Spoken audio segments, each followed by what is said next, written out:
नमस्कार विद्यार्थियों, आज जो हम टॉपिक डिस्कस करेंगे वो टॉपिक होगा चंद्रगुप्त मौर्य के पश्चात जो मौर्य राजवंश का शासक बना उसका पुत्र बिंदुसार। उसी टॉपिक को मैं कंटिन्यू कर रहा हूँ। आपका टॉपिक चल रहा था मौर्य राजवंश, तो हमने लास्ट क्लास में डिस्कस किया था चंद्रगुप्त मौर्य के बारे में। आज हम डिस्कस करने जा रहे हैं उसके पुत्र बिंदुसार के बारे में। बिंदुसार का समय था 298 ईसा पूर्व से 273 ईसा पूर्व। ये बिंदुसार का समय था।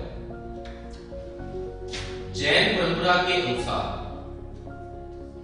बिंदुसार की जो माता थी उसकी माता का नाम था दुर्धरा,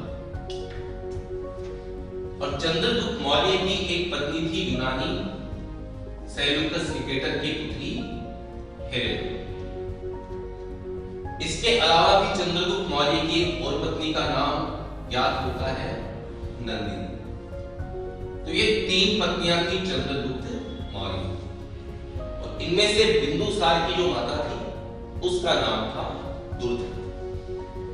तो हेलेना जो थी वो दुर्धरा से द्वेष रखती थी, इसलिए हेलेना ने दुर्धरा को क्या पिला दिया? विष पिला दिया। और ऐसा बताया गया है कि चाणक्य जो है, इस चाणक्य ने नंदिनी की सहायता से दुर्धरा को बचाया और दुर्धरा की शल्य चिकित्सा करके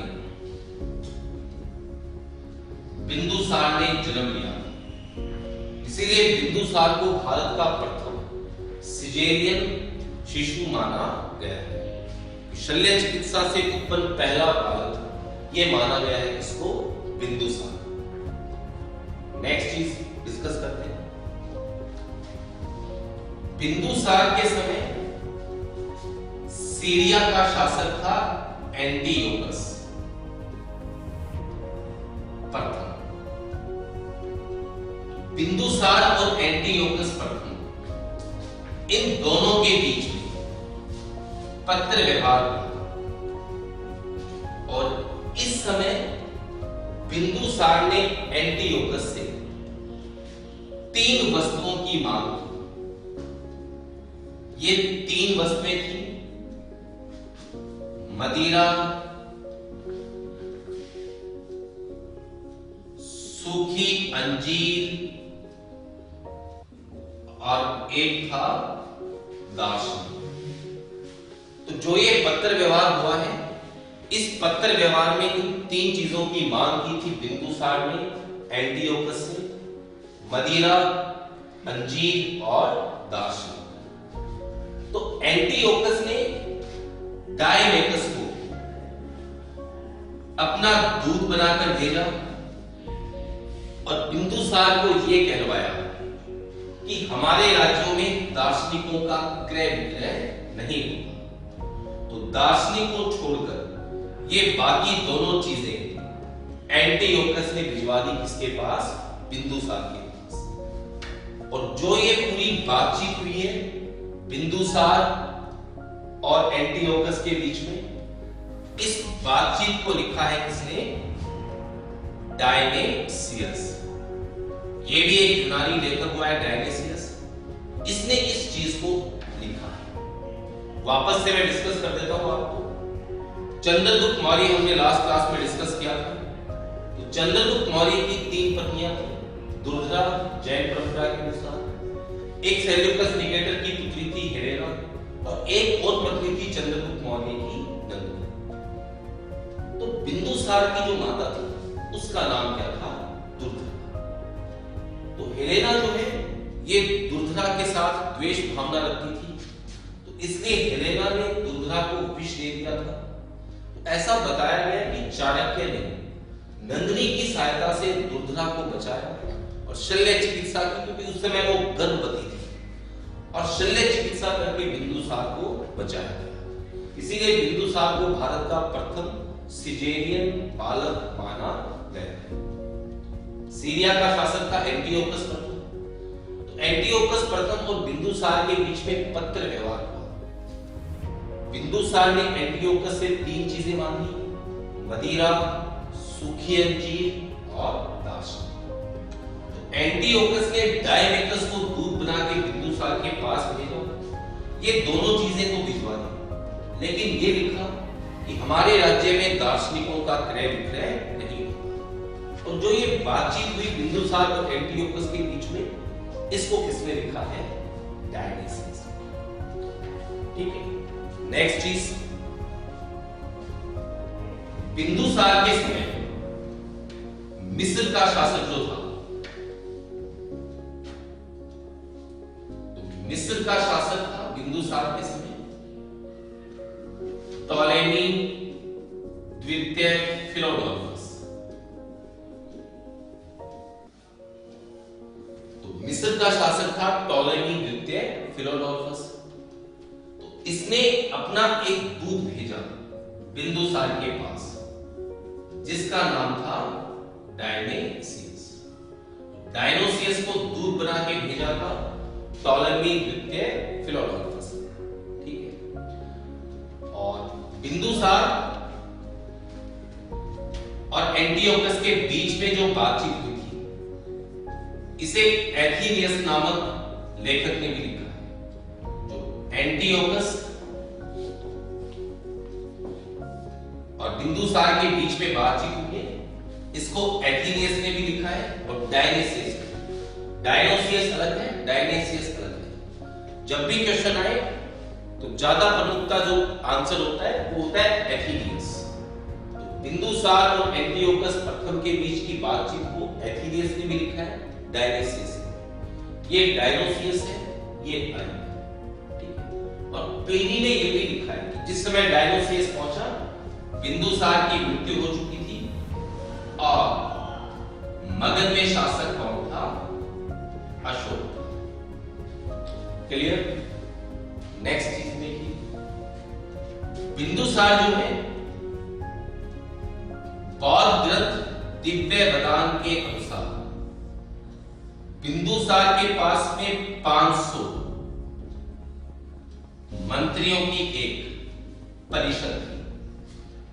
और इन 500 मंत्रियों की जो परिषद थी, उसका अध्यक्ष ये कौन था? खलको।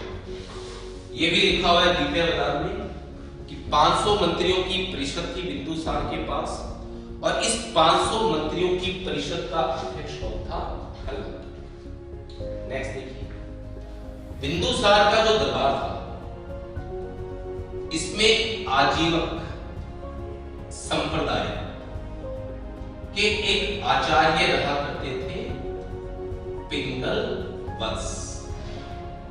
और पिंगल वंश जो आचार्य थे, इनके द्वारा ही भविष्यवाणी की गई थी कि एक दिन मगध का शासक कौन बनेगा? अशोक। तो ये भविष्यवाणी की थी आजीवक संप्रदाय के आचार्य पिंगल वंश। बिंदुसार जो था, इसका एक पुत्र था सुसील। तो सुसील को गवर्नर बनाया गया था तक्षशिला का। और अशोक जो था, ये गवर्नर था कहां का? उज्जैन, मध्य प्रदेश में उज्जैन है। तो तक्षशिला का जो गवर्नर था वो तो था सुसील, और उज्जैनी का जो गवर्नर था वो कौन था? अशोक। तो तक्षशिला में कुल 2 बार विद्रोह हुए। ठीक है, तक्षशिला में 2 बार विद्रोह हुए, और जब दूसरी बार विद्रोह हुआ तो उस विद्रोह को दबाने के लिए किसको भेजा गया? अशोक को। और अशोक ने इस विद्रोह को दबाया। लेकिन अशोक जब तक्षशिला पहुंचा, तब तक्षशिला के निवासियों ने यह कहा कि ना तो हम शासक के विरुद्ध हैं, ना ही हम युवराज के, बल्कि हम परेशान हैं किससे? अमात्यों से। अमात्य यानी क्या होता है? मंत्री। ये कहा था तक्षशिला के लोगों ने जब अशोक कहां पहुंचा था? तक्षशिला। और बिंदुसार ने अपना उत्तराधिकारी ये घोषित किया था दोस्तों किसको? सुसीम। सुसीम जो है इसको अपना उत्तराधिकारी घोषित किया था किसने? बिंदुसार। ये जानकारियां प्राप्त होती है बिंदुसार के बारे में। वापस से रिपीट करता हूं मैं आपको बिंदुसार। चंद्रगुप्त मौर्य के पश्चात मगध का शासक कौन बना था? बिंदुसार। चंद्रगुप्त मौर्य की 3 पत्नियां थी, दुर्धरा, हेलेना और नंदिनी। बिंदुसार की जो माता थी उसका नाम था दुर्धरा, और हेलेना जो थी वो दुर्धरा से द्वेष भावना रखती थी। तो जिस समय हेलेना गर्भवती थी, सॉरी दुर्धरा गर्भवती थी, तो हेलेना ने उसको विष दे दिया था। लेकिन चाणक्य ने नंदिनी की सहायता से, एक और पत्नी थी, तो नंदिनी की सहायता से बचाया था किसको? दुर्धरा को। शल्य चिकित्सा करके बिंदुसार पैदा हुआ। तो भारत का प्रथम सिजेरियन बालक भी बिंदुसार को माना गया। बिंदुसार के समय सीरिया का शासक था एंटियोकस प्रथम। बिंदुसार और एंटियोकस प्रथम के बीच में पत्र व्यवहार हुआ। तो बिंदुसार ने एंटियोकस से 3 चीजें मांगी: सूखी अंजीर, मदिरा और दार्शनिक। तो एंटियोकस ने डायमेकस को दूध बना के भेजा बिंदुसार के पास, और ये कहवाया कि हमारे राज्यों में दार्शनिकों का क्रय विक्रय नहीं। अंजीर और मदिरा तो भिजवा दी गई, लेकिन ये भी कहा कि दार्शनिकों का क्रय विक्रय नहीं। इस बातचीत को एथेनियस ने भी लिखा, डायनेसियस ने लिखा। मिस्र का शासक था टॉलेमी द्वितीय फिलोडोल्फस, तो उसने भेजा था डायनोसियस को। ऐसा लिखा है प्लिनी ने अपनी पुस्तक नेचुरल हिस्टोरिका में कि डायनोसियस को अपना दूध बना के भेजा। लेकिन जिस समय डायनोसियस पहुंचा मगध, बिंदुसार की मृत्यु हो चुकी थी। मगध में शासक कौन था? अशोक। बिंदुसार का जो दरबार था उसमें 500 मंत्रियों की एक परिषद थी, और उस 500 मंत्रियों की परिषद का अध्यक्ष ये कौन था? खल्लद। बिंदुसार के दरबार में ही आजीवक संप्रदाय के आचार्य थे पिंगल वत्स। तो पिंगल वत्स के द्वारा ही भविष्यवाणी की गई थी कि एक दिन मगध का शासक कौन बनेगा? अशोक बनेगा। बिंदुसार के 2 पुत्रों के नाम सुसीम और अशोक। तो सुसीम गवर्नर था तक्षशिला का, अशोक गवर्नर था कहां का? उज्जैन। तो तक्षशिला में कुल 2 बार विद्रोह हुए। तो दूसरी बार विद्रोह को दबाने के लिए भेजा गया किसको? अशोक।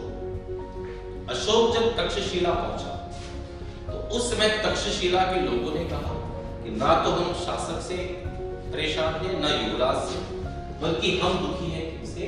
हमारे से। ठीक है, तो ये बिंदुसार के बारे में कुछ जानकारी मिली। अब बिंदुसार जो है इसको भी यूनान के लेखकों ने अलग अलग नामों से संबोधित किया। इसमें देखिए बिंदुसार को सिंहसेन भी कहा गया है। इसके अलावा मद्रसार भी कहा गया है। यूनान के लेखकों ने इसको कहा है अमित्रेकोटस, यानी कि शत्रुओं का नाशक। और भारतीय ग्रंथों में इसको लिखा गया है अमित्र खा। तो ये बिंदुसार के कुछ नाम प्राप्त होते हैं: सिंहसेन, मद्रसार। यूनान के लेखकों ने कहा है अमित्रेकोटस।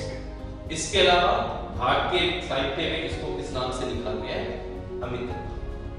तो ये हमने आज डिस्कस किया बिंदुसार के बारे में। अभी मैंने आपको बताया था बिंदुसार ने अपना उत्तराधिकारी घोषित किया था किसको? सुसीम। ठीक, इसके बाद हम नेक्स्ट जो डिस्कस करने जा रहे हैं उस शासक के बारे में, उसे भारत का ही बल्कि पूरे विश्व का सबसे महान शासक माना जाता है, और उसका नाम है अशोक। बिंदुसार जो था उसकी मृत्यु हुई थी 273 ईसा पूर्व में, अभी मैंने आपको बताया।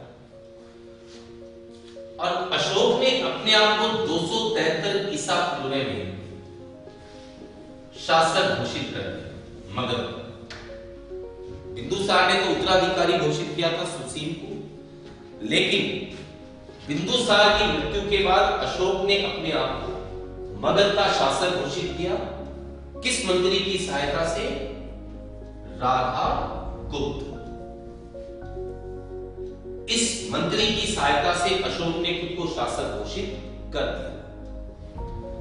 लेकिन अशोक को अपने भाइयों का विद्रोह दबाने में कुल कितना समय लगा? 4 वर्ष। 4 वर्ष समय लगा अशोक को अपने भाइयों के विद्रोह को दबाने में। इसलिए अशोक का जो राज्याभिषेक हुआ है वो हुआ है 269 ईसा पूर्व में। ठीक है, उसने अपने आप को राजा तो घोषित 273 ईसा पूर्व में ही कर दिया था, लेकिन 4 साल का समय लग गया अपने भाइयों के विद्रोह को दबाने में। बौद्ध परंपराओं के अनुसार अशोक के कुल 99 भाई और थे, तो 4 वर्ष का समय लगा। तो राज्याभिषेक 269 ईसा पूर्व में। अब ये वर्ष महत्वपूर्ण क्यों है? क्योंकि अशोक ने अपने अभिलेखों में जिन घटनाओं का उल्लेख किया है उन घटनाओं की गणना उसने अपने राज्याभिषेक से की। उसने अपने राज्याभिषेक के वर्ष से उन घटनाओं को लिखा है। जैसे उसने लिखा है कि शासन के 8 वर्ष बाद मैंने कलिंग पर विजय प्राप्त की। उसकी काउंटिंग यहां से की गई है, ना कि यहां से। यानी कब की गई कलिंग पर विजय प्राप्त? 261 ईसा। ठीक है, ये बताना आवश्यक।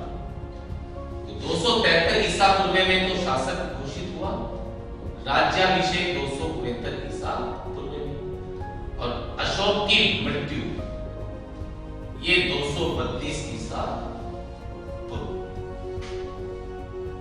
ठीक है, नेक्स्ट आता है अशोक का पारिवारिक परिचय। तो अशोक की जो माता थी, अशोक की माता का नाम था सुभद्रांगी। इसी का एक अन्य नाम भी मिलता है धर्मा, या इसी को बोला गया है जनपद कल्याणी। तो ये अशोक की माता थी सुभद्रांगी, या इसी का नाम मिलता है धर्मा या जनपद कल्याणी। नेक्स्ट बात करें अशोक के जो विवाह हैं। तो असंधिमित्रा